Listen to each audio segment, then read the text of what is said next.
Hey True Believers, Englentine here with another episode of Comic Book Origins. This is a series where we take a look at the very first comic book appearance of any character, team, or item. And in this case, we're looking at Eckho. And in all honesty, the first minute or so I use basically given a little bit of a publication history, and it was hard to find any information on this character. Let's see, Eckho is known as Eckho the Mirror World, and it's a French adventure mystery comic series written by Christophe Arlston and drawn by Alessandra Barbucci, who previously did Witch and Skydoll. Literally, that's all I could get out of this is what's in the books. So, without further ado, we're going to get on with it, but I will say that this was commissioned, and if you would like to commission your own video, go on over to Ko-Fi and just pick any category right there, any story, any character, like I said, any item, any top 10 list, whatever you feel you want to see a video about. I am your humble servant. And actually, I'm having fun discovering new things like Eckho here. It really is interesting to me. It's kind of cool to do this. So anyway, go on ahead and do that. And without further ado, let's get into Eckho, New York. As always, we start off looking at the cover, and front and center, beautiful blonde, big boobs, tight pants. That's what the book's about, according to the first image. We got some douchey guy with a Van Dyke and a headband in the background, kind of looking like Shaggy, but on steroids. Both of them are riding dragons, and I noticed that's the Empire State Building in the background, so it gives me this very fantasy in the modern day kind of storyline. Overall, it's a striking cover, although it kind of leans a little heavy on the sex sells bit. But why not? I'm in. Let's check it out. What is this all about here? The next page, surprisingly enough, just to get you caught up, and I kind of appreciate this, Eckho is the Earth, except it's not. We kind of get the story, what's going on. Okay, so here we find the same cities, the same countries, but everything's different. It's a world without electricity. One may be born here or brought here in from Earth by some funny little creatures, the Prishons. I think I'm saying that right. Nobody knows exactly what the Prishons are. But Formule, I don't know if I'm saying that right. You're going to get the American version of it if I'm saying it wrong for the next probably 30 minutes. Sorry, gang. I struggled over the French names in the Marsupilami video, but this one I'm just going to butcher the heck out of them. I don't care. Anyway, but Formilier and Yori's arrival is going to upset the balance kept by the Prishons possessed by ghosts. Formilier must solve their problems in order to go back to being herself again. For when she changes hairstyle, it's a sign that she's inhabited by another personality. And then we kind of get a who the players are for this book. Formile Gratule, sorry dudes, was flying to New York when she tumbled on Eckho. An inheritance was waiting for her, and she's now the head of a talent agency. Yuri Prodrov, a computer guy, was Formile's seatmate on the plane. He's been accidentally dragged to Eckho with her. Usually, their personalities are hardly compatible. Grace Lumumba, she is a native to Eckho, loyal secretary of Gratule Agency. In her spare time, she's Yuma the stripper. Okay, well, everybody's got to have a side gig, I guess. Sigisbert Demotafume. This Prishon is a young clerk. His mission is to make sure that the presence of Formile and Yuri doesn't affect the delicate balance of the mirror world too much. Okay, and he kind of looks like some sort of rabbit. The Prishons are a strange and well-mannered little creature who ensure the proper functioning of Eckho by using strange machines. They keep what they call the thermic equilibrium. They have to drink tea at specific times a day. Otherwise, they might turn into dreadful, out-of-control monsters. Okay, kooky. Let's move on. We see an airplane flying through the clouds, and Formil is sleeping. She gets awakened by the flight attendant making her announcements when Formil sees a Prishon, who introduces himself as Sigisbert. I'm going to get it at some point in time during this, guys. Just give me a little time, and I'll get these names right, or at least close. And he says, I am Sigisbert of Motafume, at your service. I do have to point out that opening the story like this makes that introduction page a bit unnecessary. So Sigisbert the Prishon says, hey, Formil, guess what? You've got this inheritance here.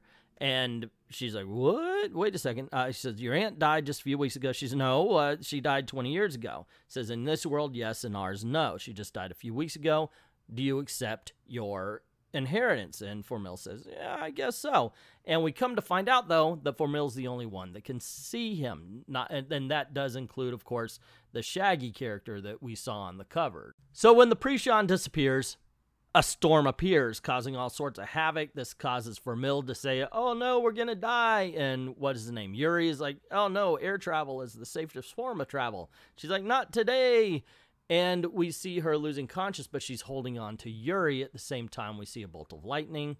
And instantly, they find themselves in a strange place. And Yuri's like, this is not a regular plane. And of course, that kind of pulls back so we could see it's a winged creature that's carrying a whole bunch of creatures in themselves. Like, wait a second, why just us? Are we dead? And they see that they're flying over New York going, wait a second, is this heaven or hell? And the dude's like, hey, if this is New York, I think it's a perfect mix of both. The flight attendant says, everybody get into landing positions. They see everybody hold their head kind of crouched down. He says, we should do the same. And the animal just goes, whoom, causing everybody to fly up in the air a little bit. So once they get off the plane, animal, Formil says she has to go pee, and she leaves Yuri by himself, and he gets accosted by a cop who's like, hey, you look like a baggage thief. And before he could even answer, Formil comes back and asks the cop, hey, do you know how to get to this address? And he says, just get a cab. That's it. That's all that happens on this page. If this and Marsupilami are any indication, I would have to say sometimes there's really a few pages that are unnecessary in French graphic novels.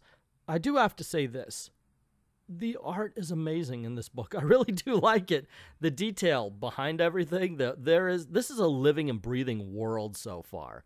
I know we're only a few pages in, but so far I'm liking it. So Formil and Yuri kind of walk away, and she's like, hey, you should be thanking me for getting rid of the cop. And that's when they make their formal introductions. They're like, what do you think's happening here? And Yuri says, I think we're dreaming. Formil's like, okay, yeah, but which one? And who's in whose dream? And this kind of confuses him. And Formil jumps into a cab, and in all honesty, it just hit me.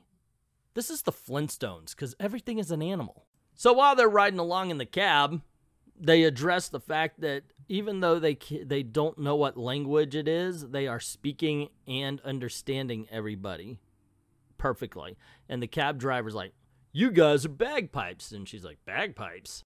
Bagpipes, newcomers, people who arrive without knowing where they are and take a cab even if they're flat broke. Well, don't worry, I've got what you need. Some good dollars, not euros. Worthless pieces of paper. I knew it. I want gold, well, at least silver, or maybe we can make a deal. And he turns around, pulls down Formil's shirt. The young lady could show me her boobs, for instance. This causes Formil to be angry. Hey, what's wrong with you? And she slaps the heck out of him. If this is your dream, it's really sick. Hey, it's not my fault. No money and not even a rightful reward. I'm calling the cops. Wait. And before the cab driver could call the cops, Yuri makes a deal with him to trade his watch. Not because it tells time, because time keeps changing, he says, but because it plays music. And then they get dropped off at their destination, and Formil's like, wait a second, aren't we supposed to wake up now? Yuri responds, apparently not, and then they see Sigisbert, the Prishon that they met on the airplane, and Formil's like, you can see him now? And can you explain what we're doing here? And Sigisbert says, you're here to see my father. And at first, they're kind of cramped. He explains, of course, that usually the level that they're on is reserved for his species and not humans. So they meet up with Sigisbert's dad, who's kind of surprised that there's another dude that wasn't supposed to be there. And he mentions, of course, she looks like her aunt. You're going to get an inheritance, but you're stuck here forever. And when then he asks Sigisbert about what's this other guy doing here. So Sigisbert says, well, she was touching his arm, and it was a transference mistake. And the dad says, well, you got to fill out a report, 4 copies, there's rules. And Yuri says, well, just send us home. And he says it's impossible. And then Yuri turns to Formil and says, you know what? This has to be your dream, because I've always thought parallel universe stories were lame. And this is when Sigisbert's dad says, sir, Eckho is not a parallel universe. It's the philoplasmatic extension of an alternate reality that was built and sustained thanks to patient work of thematic energy. Show some respect for a work that has required such efforts. And then he tells them to make all preparations to remain there forever, and then says, here is the objects of your inheritance. And he hands her some paper. So Vermil finds out that her aunt ran a travel agency, and she asks, well, are there any debts? The father says, no, but we got to get to tea time. She goes, well, I'm not going to sign anything without reading it. And they get very adamant that they have to drink their tea at a certain time, that it's a thing that their species does. And when the tea arrives, the Prishans basically invite the humans to leave, saying you got to go out those stairs, out the window, because the elevators are closed down for tea time. They look at it and go, wow, I didn't know tea could do this. And Yuri, for some reason, is still stuck on the idea that this is a dream. That is until the fire escape becomes stuck, and Vermil says, why don't you jump down first, and then you could catch me? And so it's like, yo, if it's a dream, you're not going to get hurt. He lands, of course, hurting himself, and she goes, catch me. He's like, wait, and then lands on him, and she's like, I thought you would be stronger. He's like, I thought you'd be less heavy. And this, of course, pisses her off, because after everything, then he talks about her weight, you know, women things, I guess. And I got to admit, I kind of dig this particular character moment. You know, she gets mad, slaps him for making the weight comment, and they're like, well, we hate each other, let's just go our own way. But then they're walking away, and both of them go, yeah, you know what, I guess I could see her point. I guess so. Which is interesting. It's an interesting way to go about it. Of course, it makes it just one more page that's unnecessary if they immediately come back together. But cool enough, it doesn't. As we see Yuri walk away, he's like, it's not my fault. And she's like, hell, you know what? He shouldn't have said that kind of stuff. And then Yuri realizes, wait a second, she's got the money, and I'm here with nothing in this universe that's useful and hungry. So he decides to go to Central Park.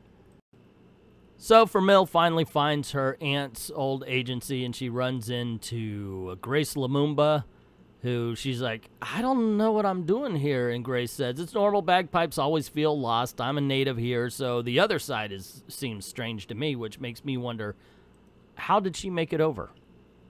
And I'm not sure where I got the traveling agency thing, but she asked Lumumba, hey, where, what kind of fuck.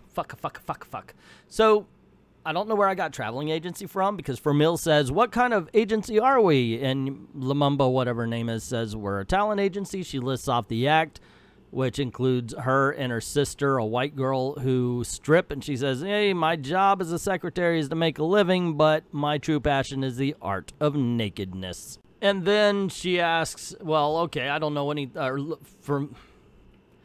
and then Vermil says, hey, look, I have no idea about Eckho. Can you explain it to me? But then Lumumba doesn't give us any new information. We've already heard what she says before.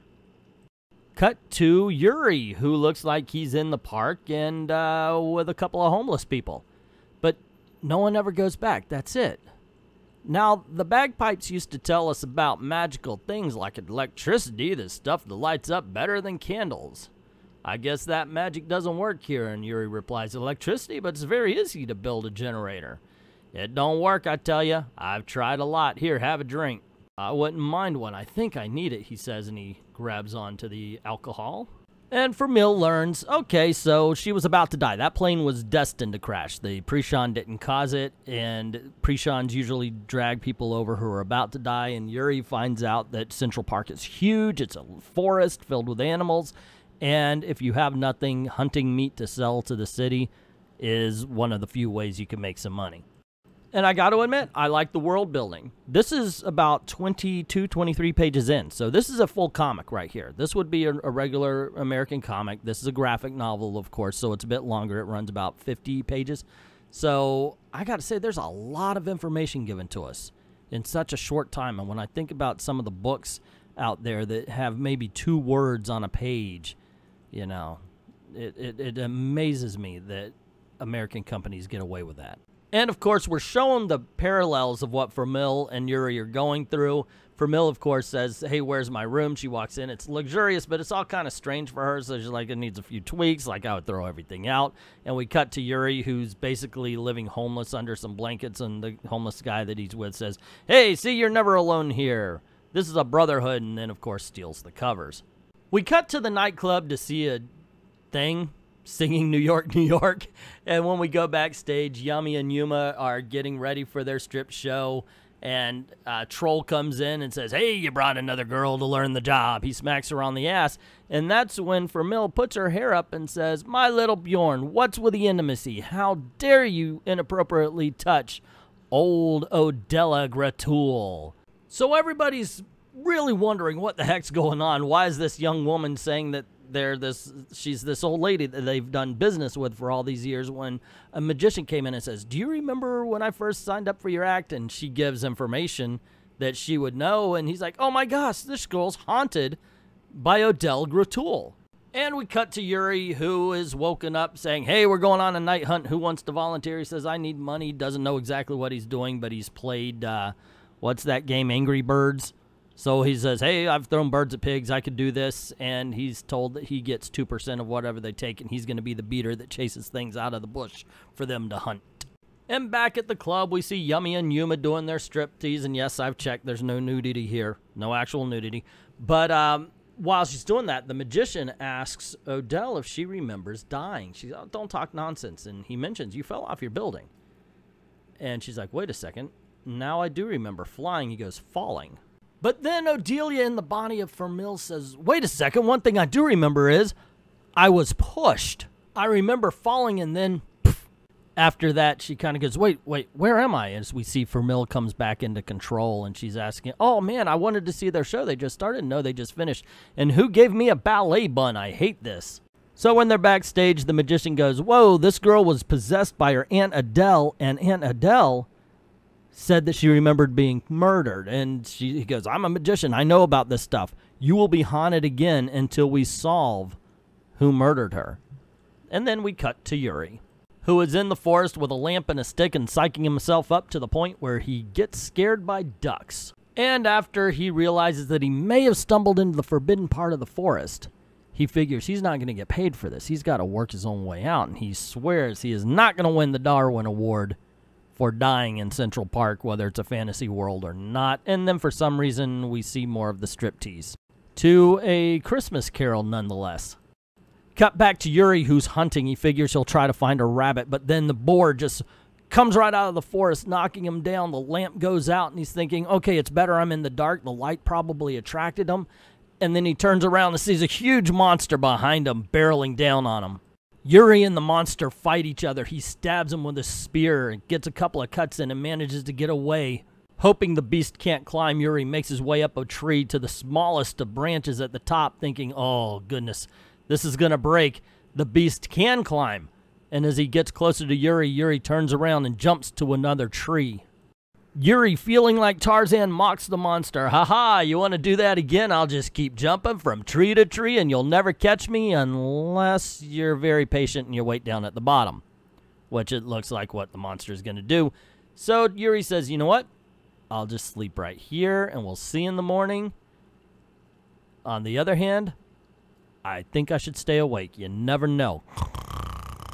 Then we cut back to the club where Yumi and Yuri is finishing up a set, and we discover that Yuri's actually a junkie. There's this animal that sucks blood, but when they do, they actually their saliva causes hallucinations. And that's how some people get high, and it looks like Yuri's a bit of a junkie. Okay, so I read this page 4 times, and I can't get past the word perturbations, which I just said right there.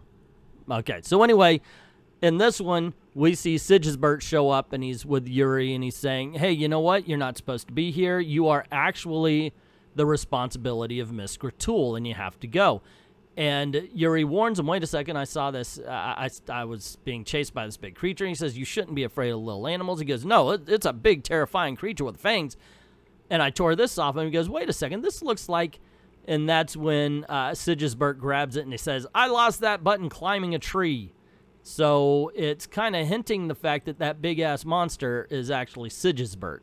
The following morning, Famil returns to her apartment with the 2 strippers just to see Sigisbert. Gosh, you thought I had hold of it, didn't you? Sigisbert outside with Yuri. And he's saying, hey, you didn't hold up your end of the bargain. You need to take care of him. Everything's like really balanced. And then all of a sudden, Famil puts her hair back up and she's the old lady yelling at Sigisbert that they've been trying to ruin her life for 40 years since she's been there. Yummy tells Sigisbert that, well, you know, sometimes she gets possessed by the spirit of her aunt. Yuri's like, wait a second, there's ghosts here too. And as they're walking away, Odella notices the marks on Yuri's, Yummy and Yuri, whichever one. The one that was using the drugs, and she's like, hey, I thought I told you to stop doing crap. As a matter of fact, didn't I fire you? Wait a second, we were by the pigeon house, and goes, oh my gosh, you're the one who pushed me. Sigisbert blows the whistle to bring the cops. She tries to make her escape, but Yuri jumps on top of her. When the cops show up, he's like, hey, whoa, hold on. She's the criminal. He was just trying to hold her. And then the cops go, oh, well, I guess the case is 100% wrapped up then. So the cops do decide to take her in, but first, of course, they search her ass for weapons, literally, and it's said that, yeah, okay, so if the magician is right, if we believe him, that means you're going to lose your aunt's spirit now because you solved the murder. The cops fly off, wanting to search the stripper's body some more. And Sigisbert says, hey, don't worry, we've got great lie detectors, so we'll be able to tell if she really did kill your aunt. And then he tells Yuri and Famil to go home and go to sleep. They have a little moonlighting talk where, oh, you want to sleep with me? No, I just want to go to sleep. So you do want to sleep with me? No. And, you know, she comes off like a shrill, the same way Sybil Shepherd did in the season 5 of Moonlighting. The other stripper says, I'm just going to go back to my apartment and sleep. And he goes, well, the Prashans are hiding something, so I'm going to search for it. And they go into the subway, which is, yeah, it's a Flintstones animal. I'm telling you, we're living in bedrock here. So they decide to follow Sigisbert using discretion. Unfortunately, first they get on a subway where Famil's the only woman, and of course you see how she's dressed. And then they walk through Harlem where they're the only white people until they get to a dock and they see where Sigisbert is going. And where it seems they're going is the warehouse or something, the factory for the philoplasm that they keep talking about. Because he says the philoplasm is oscillating dramatically around Miss Gratoul and her guest. And Sigisbert says, I know it's entirely my fault. Last night I went looking for Mr. Podrov in Central Park, and the pressure was so great. I think he suspects something. And then they hear a big ruckus, and they find out that Yuri and Famil has actually followed Sigisbert into the factory. So Famil starts yelling at Sigisbert about the fact that, wait, you brought us here with these machines, right? Yuri, of course, is angry as well, yelling and screaming when Famil says, oh, and they notice that Sigisbert is turning into that big beast that chased Yuri the night before when his father starts yelling, T, we must get him emergency T. Calm down, Sigisbert. T is coming. Sigisbert continues to pursue the 2 humans to the roof, yelling and screaming. They're worried about surviving. So it's like, jump, let's not. You stay here and block them. I'm going to run away, says Famil. When all of a sudden the father and the helper show up with a whole bunch of syringes filled with tea and inject them into the ass of Sigisbert. So Sigisbert does calm down, and Yuri's like, wait a second, this happens to you guys? Yeah, and the younger ones, of course, are harder to control themselves. He says, does everybody know about this? And the father says, no. He goes, well, you got to warn the people about this thing. And the helper says, you know what? You're not going to get a chance to tell anybody. So they turn into big-ass monsters and carry Yuri and Famil away. But we find out it's not their plan to kill him. They just are erasing their memories, and then they put him back in the bed, in Famil's bedroom, where they wake up and they have a little moonlighting discussion. Wait a second, did we have sex? I don't think we had sex. And she says, of course, if we had sex, you would remember having sex with me. And I don't make it a point of going out with aging Romeos. And he's like, I'm barely 40. And the friend pops in and says, hey, lovebirds, coffee's ready. And that's when Yuri says, it's your dream. And that, my friends, is the end of the first appearance of Eckho. Okay, I've got to admit, I like it.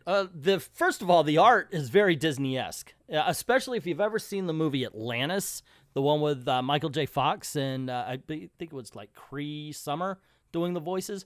I really like this art. And like I said, it reminded me of a Disney movie. Granted, there's a lot more tits in this one than there is in your average Disney cartoon, but it really did appeal to me. I loved the world building. I do believe, just like with Marsupilami, this is longer than it needs to be. There's about 3 or 4 places you could have ended it. There are pages of nothingness.